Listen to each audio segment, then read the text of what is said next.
กราบสบายดีกราบสบายดีพ่อแม่พี่น้องมาพบมาพ่อกันอีกแล้วกับบ่าวควันบ้านหน้าพ่อแม่พี่น้องเมื่อนี้กะ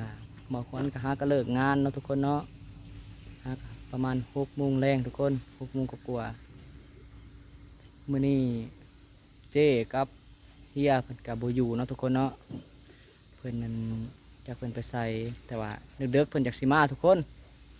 เมื่อนี้บ่าวควันก็สิได้ไปหาอยู่หากินทุกคนเลยหลังเลิกงานเพราะว่าเฮาเฮ็ดงานนำกันกับ3 คนทุกคน มีลุงเนาะลุงเพิ่นก็มาซอยก็ถือว่าเป็นนั่นน้องชายของพ่ออั่นหัวหน้าเนาะทุกคนเดี๋ยวบอกควันกสิพาพี่พาน้องไปหาตบปลาทุกคนเลยก่อนจะไปตบปลาบอกควันกสิไปหาเหยื่อซะก่อนเนาะเหยื่อก็สิเป็นหั่งแตนเนาะทุกคนหรือว่าลูกแตนเนาะลูกแตนลูกต่ออะไรน้องมวยก็มาตำหลังทุกคนเลยหาก็เลิกงานแต่ว่าน้องมวยเป็นห้องท้องไปก่อนแล้ว บนเนาะ น้องมวยเพิ่นว่ากำลังสักหยังกับเสื้อผ้าทุกคนเลยเพราะว่าเราเห็นงานกับสิเปื้อนแน่เนาะทุกคนจะได้กลับไปเบิ่งไปชมกันทุกคนเลยนี่ครับเป็นบรรยากาศตอนแล้วงานทุกคนบางคนก็ให้อาหารหรือว่าให้ฟางเสร็จไปเทียบร้อยเนาะทุกคนเนาะอันนี้ก็จะเป็นรถเกี่ยวหญ้าเนาะทุกคน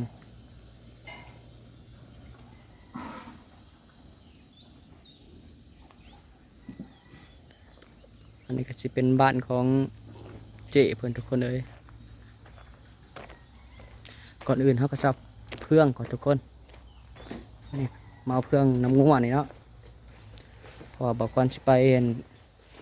เอาลูกแตนทุกคนตัวปลาเอาบุไรปันไดขนาดน้องมวยเพิ่นกะ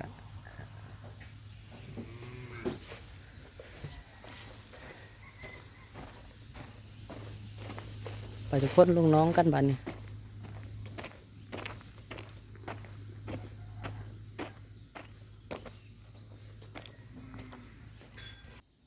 นี่ทุกคนไปบ้านไปเอาลูกแตนกันต่อทุกคนนี่แหละน้องนี่แหละติดเป็นนั้นเพื่อนว่ามีปลาใหญ่ทุกคนเลยเมื่อก่อนนะใส่เบ็ดบอกควรขาดทุกคนปลาตัวปลาบอนทุกคน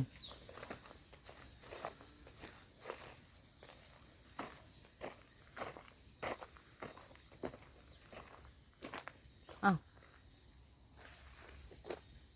ไม่อันนี้ไปใส่วะหาไม้บ่เห็นทุกคนหางแตนกับหางบักใหญ่ทุกคนเลยพวก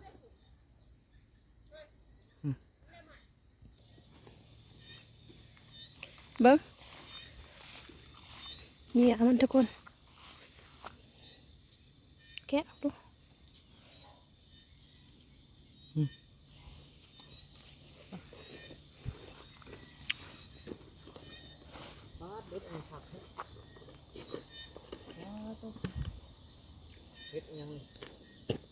ตกเบ็ดอีกแล้วทุกคนอันนี้ตกตอนแรงทุกคนชุดก่อนนะตกตอนเที่ยงเจ๊เพิ่นไปอยู่เจ๊เพิ่นเอาไปข้างนอกก็ต้องเฮ็ดกินเองทุกคนเพราะว่าน้องมวยบ่ทันได้ออกคือบ่ทันได้ออกครัวต่างเนาะทุกคนตั้งแต่มื้อมาคือยังบ่ทันได้มีครัวทุกคนเลยเพราะว่าบ่ทันได้เฮ็ดเนาะกินน้ำเจ๊ไปก่อนทุกคน เมื่อก่อนนั้นมันเห็นช่วงข้าวขาที่เดียวเป็นไง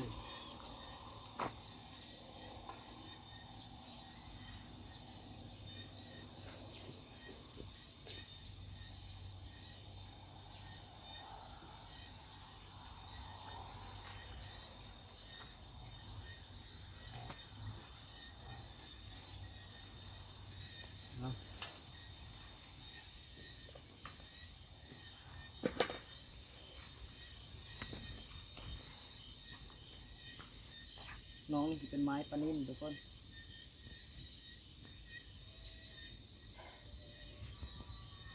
นั่งบนเก่า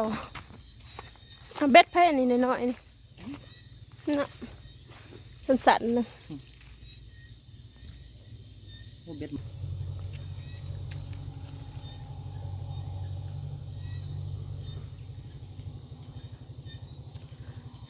เดี๋ยวสิตำสัวกระปุ่นย่างอยู่ไปตรวจสอบผ้าอันนั้นเลยตรวจสอบภารกิจ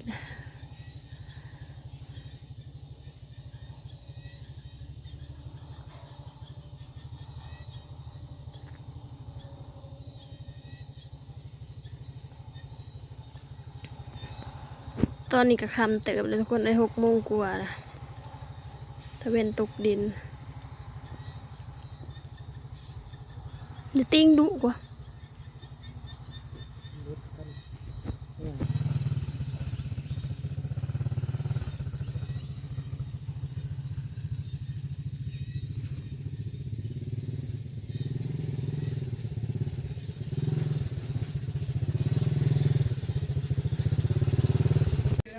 ตัวปลาบ่ได้ทุกคน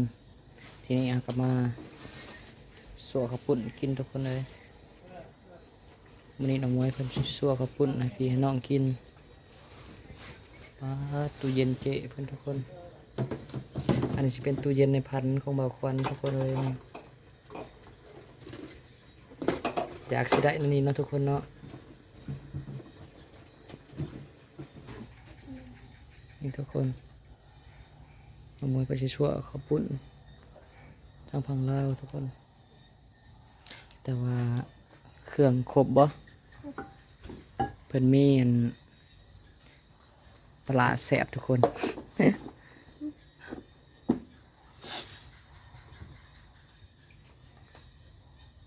ตกปลาบ่ได้ก็มาเฮ็ดสั่วกระปุ่นกินแต่ก่อนว่าสิได้ปลาพอมาทอดสุดท้ายเนาะทุกคนเนาะสุดท้ายบ่ได้เพราะตัวทุกคนเลยแต่ก็ต้องขอโทษขออภัยที่เฮ็ดให้ทุกคนผิดหวังก็บ่เป็นหยังนะทุกคนเนาะมากินสั่วกระปุ่นนำกัน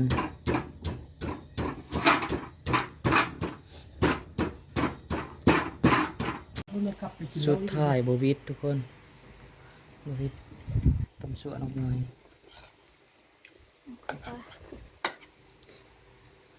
กินข้าวนำกันทุกคน ไข่บะชุดทองแซ่บเนาะ ไข่ช้างนะ ไข่ต้มอยู่ในเอ็นทองเลยสบายดีทุกคนมากินข้าวกันทุกคนกินข้าวแรงลงไปตึกปลาบ่ได้ปลา เมื่อได้ปลามากินนั่นเส้นบ่ ปกติทำให้สิบผ่าทุกคนหัวปลาน้องมันละไม่ขำไม่เป็นไม่ขำ นี่แหละทุกคนเพื่อนเอิ้นว่าเด็กเส้นเนี่ย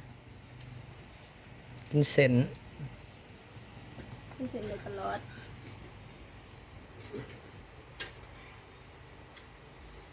มื้อนี้เจ้เพิ่นก็ไปต่างจังหวัดทุกคน ตื่นได้ยินบ่ได้ว่ะ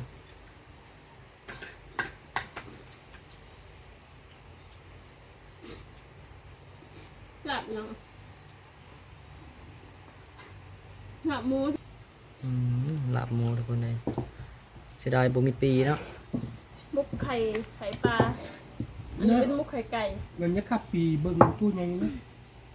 ขับรถตู้ใหญ่ดิ มาทุกคนกินข้าวน้ำกันบ้านนี่ รถตู้ใหญ่มันโดนเขาจะปี ฮะ มันโดนเนาะ ปีนี้ มันนอนอยู่หันบ่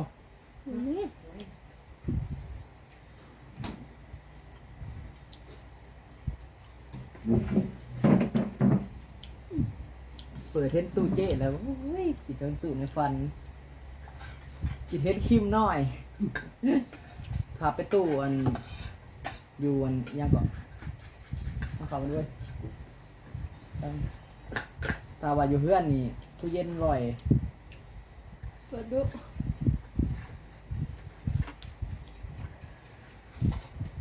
ลุงก็มาเสียงก็ลุงเนาะต้องต มันถ้ากินดีอยู่ที่ใต้ต่ำนั่นแม่นคือจะ ำผมมันบอกว่ากินมาได้ต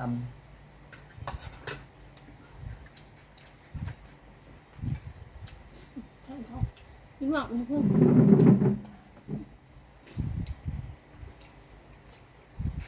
เปิดโป้มาขึ้นนอนก็รับกวนพันหัวห้องสนั่น อ๋อสอบมันว่าเต็มร่างอยู่ผ้า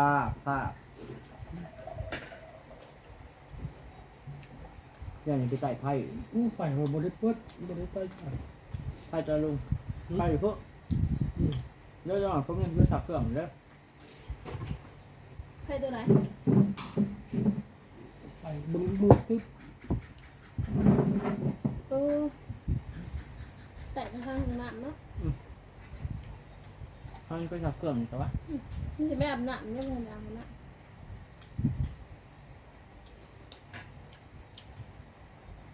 ก็บอกสีนั่นแหละเอาคม ไผ่ปลาบ่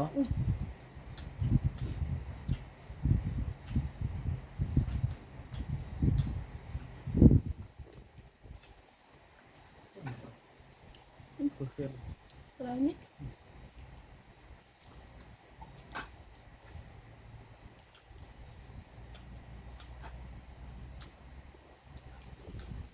ต้องบอกคือผมนะลุงเพราะว่ามันเค็ม ไม่ได้จริงอ่ะ ลูกมันกินปะ มันจะชิม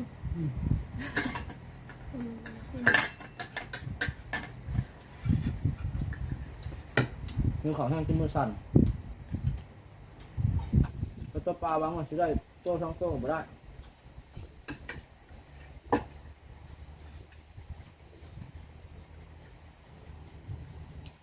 จะก้าวมันกินดีเนาะ เขาควรนะหนูมีคนมาตึกร้านนี่ลงนิดหน่อยคนว่า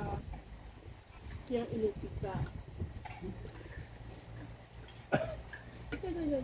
มือยังเบ็ดบ่มีหอยซ้ำเลยมีแต่เบ็ด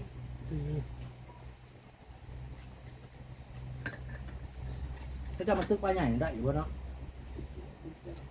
ถ้าอะไรบ่ได้เบ็ดมัน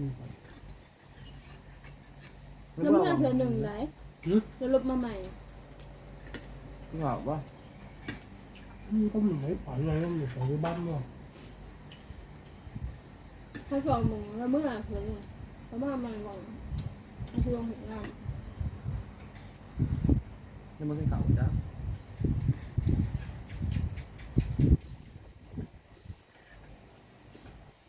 บ้านเราอยู่ใกล้ยุ่งสัก ดูบกไก่ทาง เวียนพอแล้วบ้างมากค่ะก็ลง เฮ้ย ดูว่าบนห้องกับเบ็ดไม่ต้องคน นี่บ้านเขาอยู่เนี้ย เออทางออกนี่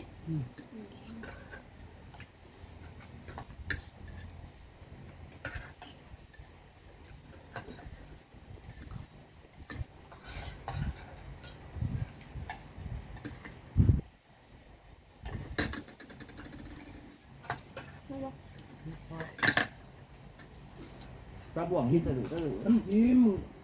ยักษ์เขาอยู่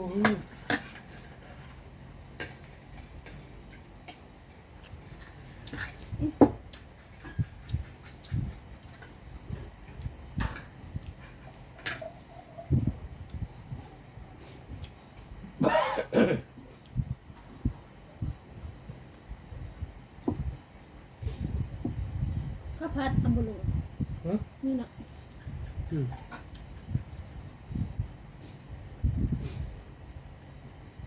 เปิดไฟรถนั่นเลยก่อน เปิดมาแล้ว หัวเปิดรถ พุ่นทางเสาพุ่น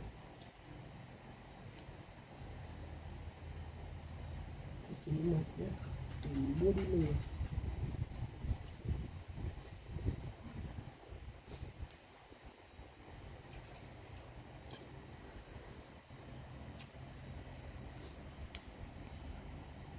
ไก่บุลุ แล้วพ่อพี่น้องเมื่อคนกเสียลาพี่ละน้องปัจเพียงเท่านี้ก่อนอื่นขอฝากพี่พี่น้องมากดไลค์กดแชร์กดติดตาม